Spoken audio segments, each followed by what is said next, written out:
Hey everybody, welcome to Cara's Cucina, YouTube's first and only Emmy-nominated cooking show. I'm Cara Di Falco. I'm very excited about my guest today, Chef Kathleen Sanderson. She is a cooking instructor throughout New Jersey, and she's going to show us a very cool dish. We're going to be making some mason jar salads, perfect for the summertime.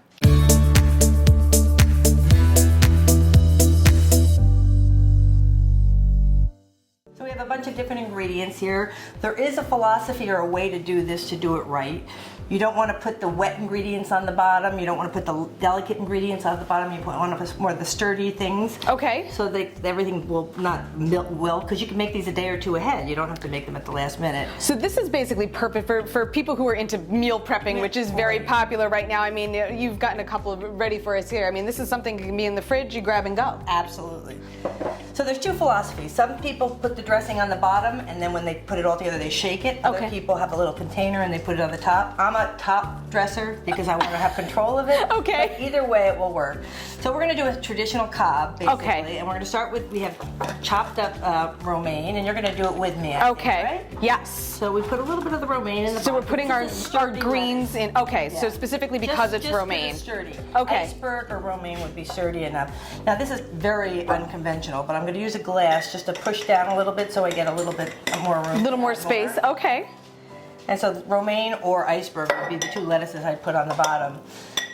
So traditionally, a cob will have chicken, tomatoes, egg, bacon, and some form of cheese, usually blue cheese, but feta will work. Feta, I prefer feta actually, Yeah, so that works. And a lot of people do. So we start by layering the things that are a little bit firmer, like the chicken and the bacon. Okay. And they will go a little bit, they'll hold a little bit nicer. And there's no, you know, obviously if you like a lot of bacon, put a little bit more bacon. So I was going to say, quantities are to your preference. Kind of irrelevant, you know, it doesn't much matter. And then we'll put in our acid, which is our tomatoes or things, maybe cucumbers, or which aren't acidic but are a little bit heavier. Right. And a little more liquid, I guess, right? Like moist, yep. And then we'll finish with our more delicate ingredients of our eggs and then our cheese at the very top. Because you don't want the cheese, especially if you put the acid on the bottom, you don't want the cheese to be, you know, with the acid, because it can start to turn it. Okay. Especially a fresher cheese. Not so bad with Parmesan or things like that, but when you've got a slightly fresher cheese. And there you go with that. And so it starts to look really pretty, and you can do now, this is a traditional salad. We have a bunch of different ingredients you can add as an alternative. Grains, if you want to get into grains. Right. Farro, you could use some quinoa.